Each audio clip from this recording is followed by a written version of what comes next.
পৰাপক্ষত কেতিয়াও কাৰো পৰা বেছি একো আশা নকৰিব। আনৰ পৰা অৱহেলিত হোৱাতকৈ যিমান পাৰে সদায় নিজক লৈ সুখী হ'বলৈ শিকক।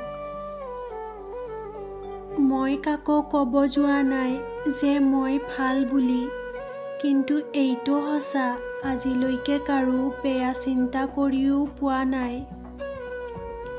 সময়ৰ লগত সলনি হৈ যোৱা মানুহবোৰকো মাজে মাজে ধন্যবাদ দিব লাগে, কিয়নো তেওঁলোকেহে আমাক বুজাই থৈ যায় সকলো মানুহ বিশ্বাসৰ যোগ্য নহয়। খুব বেছি ভাল হোৱাটো আজিৰ দিনত মূৰ্খতা, কিয়নো মানুহে তোমাৰ প্ৰশংসা কৰিছে নে ব্যৱহাৰ একো ধৰিবই নোৱাৰি।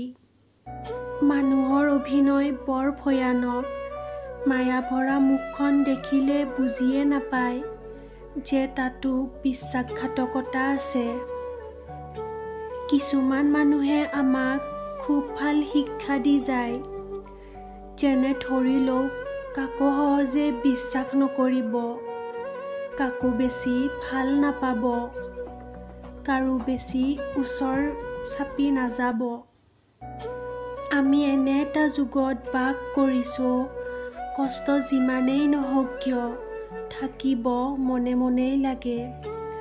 আনৰ আগত প্ৰকাশ কৰিবলৈ যোৱা মানে আৰু এগালমান কষ্ট গতাই লোৱা।